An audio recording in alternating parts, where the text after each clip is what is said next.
శ్రీమాత్రే నమః శ్రీ గురుభ్యో నమః. తదుపరి వృషభ రాశి.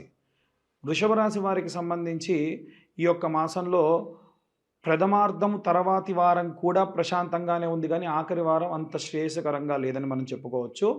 ఈ యొక్క జనవరి మాసంలో ఈ యొక్క రాశి వారికి సంబంధించి సాధారణంగా వృషభ రాశి అంటేనే మనకు కావాల్సింది ఏంటి అంటే ట్రాన్స్పరెన్సీ. ఆ వ్యక్తికి కనుక ఎక్కడ నమ్మకం కుదరకపోయినా first impression is the best impression అనేటువంటి ధోరణిలో వీళ్ళు అధికంగా ఉంటారు. కాబట్టి ఇంకా వృషభ రాశి వారికి సంబంధించి ఈ జనవరి మాసంలో సంక్రాంతి ముందు వరకు కూడా చాలా ఆహ్లాదకరంగా ఉంటుంది. ముఖ్యంగా విద్యార్థులకి, గృహిణుల విషయానికి వస్తే చాలా ప్రశాంతమైన వాతావరణము, ఎటువంటి ఇబ్బంది లేనటువంటి వాతావరణమే కనిపిస్తూ ఉంది. సాధారణంగా ఏంటంటే వృషభ రాశి వారికి సంబంధించి ఏవైనా సరే కెమికల్స్కి సంబంధించి కానీ, ఏదైనా ఆయిల్కి సంబంధించి కానీ, వాటర్కి వేడి వేడి నీటికి సంబంధించి కానీ ఇబ్బందులు అధికంగా ఉంటాయి. గృహిణుల విషయంలో ఈ విషయంలో జాగ్రత్త పాటించాలి. చిన్నపిల్లలు కూడా అంటే 12 సంవత్సరాల వరకు మనకు జాతకాన్ని పరిగణలోకి తీసుకోం, కానీ 12 సంవత్సరాలు దాటినటువంటి పిల్లలందరూ కూడా, చదువుకునే విద్యార్థులందరికీ కూడా ఇది వర్తిస్తూ ఉంది. అమ్మవారికి సంబంధించినటువంటి అంటే వాగ్దేవికి సంబంధించినటువంటి, శారదాంబికాదేవికి సంబంధించినటువంటి మంత్ర పఠనం చేయడం చాలా చాలా శ్రేయస్కరం. ఇలా ఈ యొక్క విద్యార్థులందరికీ కూడా మంచి సత్ఫలితాలే అధికంగా గోచరిస్తూ ఉన్నాయి. ఇక ఉద్యోగస్తుల విషయానికి వస్తే గనక వీరి యొక్క ఉద్యోగ స్థలంలో ఎవరైతే ఒక వ్యక్తి వల్ల ఇబ్బంది పడుతూ ఉన్నారో, వీరి సహ ఉద్యోగుల వల్ల ఇబ్బంది పడుతూ ఉన్నారో, మీరు ఇంతకాలం పట్టినటువంటి ఓపిక ఏదైతే ఉందో అది నశించి బరస్ట్ అయిపోతూ ఉంటారన్నమాట. కాబట్టి మీరు అనవసరంగా మాట్లాడే మాట వల్ల కానీ, అనవసరంగా తీసుకున్న నిర్ణయం వల్ల కానీ, వచ్చినటువంటి కోపం వల్ల కానీ ఇబ్బంది పడే అవకాశం అధికంగా ఉంది. ఇక వ్యాపార స్థలంలో కూడా మీ కింద పనిచేసే వారిని మీరు కానీ అధికంగా తిట్టినా, దూషించిన, మాట్లాడిన వారు కానీ ఆ యొక్క పనిని చేయడం మానేస్తే మీ వ్యాపారానికి ఇబ్బంది. అందుకనే వ్యాపార స్థలం దగ్గర ఉండేటువంటి వ్యాపారం చేసే వాళ్ళందరినీ ఏమంటారండి? శెట్టి అనేవాళ్ళు గతంలో. అంటే వైశ్యులు మాత్రమే చేసేవారు. వాస్తవంగా అది శెట్టి కాదు, శ్రేష్ఠి. కాబట్టి శ్రేష్ఠి అంటే అన్నీ ఓర్చుకోవాలి, అన్నీ ఓపికగా ఉండాలి.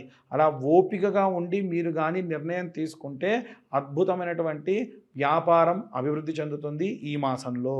ఇక ఎవరైనా వివాహం కోసం ఎదురు చూస్తున్న వాళ్ళైతే చెప్పాను కదండి ముందే, ట్రాన్స్పరెన్సీ. అవతల మాట్లాడే వ్యక్తిలో మీకు ఏ పాటి అపనమ్మకం ఉన్నా మీరు ముందుకెళ్ళరు. దానివల్ల వివాహం ఆలస్యం అవుతుంది. కాబట్టి నిర్ణయం మీరే డైరెక్ట్గా తీసుకోవడం కంటే ఇంకెవరినన్నా కనుక్కొని మీకు అనిపించినది నిజమా కాదా అని నిర్ధారణ చేసుకొని నిర్ణయం తీసుకోండి. లేదంటే మంచి మంచి సంబంధాలు పోయేటువంటి అవకాశం కూడా కనిపిస్తూ ఉంది. ఎందుకంటే చాలామంది వివాహం కోసం ఎదురు చూస్తూ 30 సంవత్సరాలు 35 సంవత్సరాలు పెళ్ళిళ్ళు అవ్వట్లేదు, ఇంకెవరు వస్తే వారిని చేసుకుందాం. మీరు ఇనిషియల్ స్టేజ్లో వచ్చినటువంటి సంబంధాలు మంచి సంబంధాలు వస్తాయి. తర్వాతకి ఏజ్ బార్ అయితే, మీకు ఏజ్ బార్ అయితే వాళ్ళకు కూడా అలాగే అవుతుంది. కాబట్టి మీకు అనిపించిన దాన్ని పరిగణలోకి తీసుకొని నిర్ణయం తీసుకోకండి. అలాగే గృహ నిర్మాణ రంగంలో ఉన్నవారికి కానీ, రైతులకు కానీ, రైతులందరికీ అన్నిసార్లు ఒకటే చెబుతాను, వాతావరణ మార్పులు తప్ప అవతల వాడిని చూసి మనం కానీ ఆ పంట వేస్తే బాగుంటుందని వేస్తే తప్ప ఎటువంటి నష్టము ఉండదు. మిగిలిన అన్ని వ్యవహారాల్లో కూడా లాభమే ఉంటుంది. భూ నిర్మాణ రంగానికి సంబంధించి ఈ యొక్క వృషభ రాశి వారికి సంబంధించిన విషయానికి వస్తే, మీరు ఏ విధమైనటువంటి నిర్ణయం తీసుకున్నా మీ గోచారరీత్యా కాకుండా మీ గ్రహరీత్యా, మీకున్నటువంటి జాతకరీత్యా కుజుడు నీచంలో ఉన్నాడా, ఉచ్చంలో ఉన్నాడా, ఈ యొక్క గృహ నిర్మాణానికి సంబంధించి కుజుడితో పాటు సూర్యుడు అనుకూలంగా ఉండాలి. ఎందుకంటే గృహ నిర్మాణం కానీ, భూ క్రయ విక్రయాలు కానీ ప్రభుత్వ సంబంధిత నిర్ణయాలు కదండి. కాబట్టి జాతకరీత్యా మీకు కానీ, సూర్యుడు కానీ, కుజుడు కానీ నీచంలో ఉంటే మీరు ఆ పనులు చేయడం అంత శ్రేయస్కరం కాదు. ఎవరితో మరి ఎలా చేయాలండి? మేము చేసే పని అదంటే మీ ఇంట్లో ఉన్న మీ భార్యదో, మీ పిల్లవాడిదో జాతకం చూసి వారిది బాగుంటే వారి జాతకరీత్యా మీరు ఈ పనులు కానివ్వండి. దానివల్ల ఇబ్బంది ఉండదు, ఉన్నత వ్యాపారాభివృద్ధి కలుగుతుంది.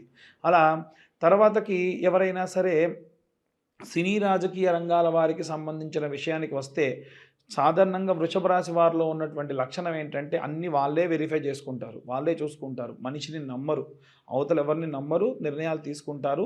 అది మంచిదే. ఈ వాతావరణం మీకు అనుకూలంగా ఉంది కానీ మొదటి 3 వారాల్లోనే ఏ నిర్ణయం తీసుకున్నా తీసుకోండి. తర్వాతకి అంత శ్రేయస్కరమైనటువంటి నిర్ణయం అయితే కనిపించటం లేదు.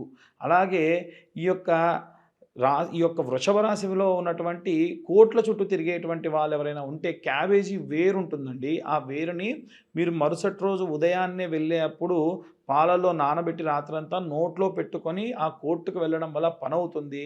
లేదా క్యాబేజీ వేరుని ఒక తాయెత్తులో వేసుకొని నానబెట్టింది మీ ఎడమ చేతికి కట్టుకొని వెళ్ళండి. పని అయ్యే అవకాశం అధికంగా కనిపిస్తుంది. గాల్లో దీపం పెట్టి దేవుడా అనకూడదండి. షడ్జమం మానవ ప్రయత్నం, సప్తమం దైవచింతనం. మనం ప్రయత్నించి తరువాతకి దేవుడికి వదిలిపెడుతూ ఈ యొక్క రెమెడీస్ పాటించాలి. అయ్యగారు చెప్పారు కదా, అది కట్టుకొని వెళ్తే మనం ఏం చేయకుండా మన పని అయిపోతుంది అనుకుంటే అవ్వదు. మీరు చేసే ప్రయత్నాలు చేసినా మీకు నష్టం వస్తుందేమో అన్న భయం ఉంటే ఈ రెమెడీస్ మిమ్మల్ని కాపాడతాయి. ఇక అందరికీ కూడా గోచార రీత్యా ఇప్పుడు చెప్పినటువంటి ఫలిస్తాయి కానీ పర్సనల్ జాతక రీత్యా తెలుసుకోవాలి అనుకుంటే కనుక మాకు కింద కనిపించే నెంబర్కి కాంటాక్ట్ చేసి మీ జాతకం గురించి తెలుసుకోవచ్చు. ఇక ప్రత్యేకంగా ఏవైనా రెమెడీస్ చేయాలి మేము ఈ ఉద్యోగస్తులు కానీ, సినీ రాజకీయ రంగాల వారు కానీ, వ్యాపారస్తులు కానీ అనేటువంటి విషయాన్ని ఇప్పుడు మనం తెలుసుకుందాం. మనకి ఈ యొక్క జనవరి మాసంలో ప్రత్యేకంగా విద్యార్థులకి, గృహిణులకి, వ్యాపారస్తులకి, సినీ రాజకీయ రంగాల వారికి, వివాహం కోసం ఎదురు చూసే వారికి, కోర్టు గొడవలకు సంబంధించి ఇబ్బందులు ఉన్న వారికి కాను, అలాగే ఏవైనా గృహ నిర్మాణ కార్యక్రమాలు చేసేవారు ఎవరైనా ఉంటే వారికి సంబంధించి ప్రత్యేకమైనటువంటి గ్రహస్థితి వల్ల మనకి బుధాదిత్య యోగం కానీ, అలాగే జనవరి మాసంలో జరిగేటువంటి గ్రహ సంచారాన్ని బట్టి మార్చి వరకల్లా వచ్చేటువంటి షష్టగ్రహ కూటమి, చతుర్గ్రహ కూటమి వల్ల వచ్చేటువంటి ఎన్నో రకాలైనటువంటి మార్పుల వల్ల మనం కొన్ని రెమెడీస్ చేసుకోవడం చాలా చాలా ఉత్తమం. అవి ఏమేం చేసుకోవాలి, ఎవరెవరు ఎలాంటివి చదువుకోవాలి అనేది ఇప్పుడు మనం తెలుసుకుందాం. విద్యార్థుల విషయానికి వస్తే కనుక విద్యార్థులందరూ కూడా ఓం వాగ్దేవ్యై నమః అన్న మంత్రాన్ని ప్రతిరోజు 11 మార్లు పఠనం చేస్తూ వీలైనంత వరకు వారానికి ఒక్కసారైనా సరే నీలా సరస్వతి స్తోత్రాన్ని వినడం కానీ పఠనం కానీ చేయించడం చాలా చాలా మంచిది. అలాగే గృహిణులందరూ కూడా అయితే కనుక రోజు మీ ఇంట్లో ఒక చిన్న అమ్మవారి యొక్క విగ్రహం కానీ ఒక బొటనవేలు పరిమాణంలో ఒక విగ్రహాన్ని పెట్టుకొని అమ్మవారి ముందు ఒక ఒక్క పెట్టుకొని శ్రీమాత్రే నమః అనుకుంటూ 108 సార్లు కుంకుమతో అర్చన చేసుకోవడం చాలా చాలా ఉత్తమం. అలాగే ఎవరైనా ఉద్యోగస్తులు కానీ వ్యాపారస్తులు కానీ ఇప్పుడు నేను చెప్పేటువంటి ఈ మంత్రాన్ని పఠనం చేయడం చాలా చాలా శ్రేయస్సుకరం. ఆ మంత్రం ఏమిటి అంటే ఓం క్లీం కృష్ణాయ వాసుదేవాయ హరయే పరమాత్మనే ప్రణతక్లేశనాశాయ గోవిందాయ నమో నమః. ఈ మంత్రాన్ని ఈ యొక్క ఇంట్లో ఉన్న వారందరూ కూడా ఎవరైతే వ్యాపారంలో ఉన్నటువంటి వారు ప్రత్యేకంగా చేయడం మంచిది. అలాగే మీ వ్యాపార స్థలం దగ్గర ప్రతిరోజు సాయంత్ర సమయంలో ఐటీలో ఉండేటువంటి వ్యాపారస్తులు ఉంటారు, పెద్ద పెద్ద ఎంఎన్సీలో ఉండేటువంటి వ్యాపారస్తులు కూడా ఉంటారు. నేను చెప్పేటువంటిది అన్ని వర్గాల వ్యాపారస్తులకి కూడా అనేటువంటిది బాగా గమనించాలి. ఇందాక చెప్పిన ఉద్యోగస్తులకు కూడా ఒక పచారీ కొట్లో పనిచేసే ఉద్యోగస్తుడు ఉంటాడు, అలాగే ఒక ఎంఎన్సీ కంపెనీలో పనిచేసేటువంటి ఉద్యోగస్తుడు ఉంటాడు. అందరికీ కలిపి చెప్పినటువంటి మంత్రం అది. అయితే ఈ వ్యాపారస్తులు ప్రత్యేకంగా ఏం చేయాలి అంటే ప్రతిరోజు వ్యాపార స్థలంలో సాయంత్ర సమయంలో కాస్త ధూపం వెలిగించి అమ్మవారికి సంబంధించినటువంటిది ఏదో ఒక మహాలక్ష్మీదేవికి కానీ లేదా అమ్మవారికి సంబంధించినటువంటి మంత్రపఠనం చేయడం చాలా చాలా మంచిది. ఒకటి. రెండవది ఏమిటి అంటే మీరు వ్యాపార స్థలాన్ని బంద్ చేసి వెళ్ళేప్పుడు ఒక పేపర్ తీసుకొని కుడివైపు 3 సార్లు ఎడంవైపు ఒకసారి తిప్పి అక్కడ పడేసి వెనక్కి తిరిగి చూడకుండా వెళ్ళిపోవడం చాలా చాలా ఉత్తమం.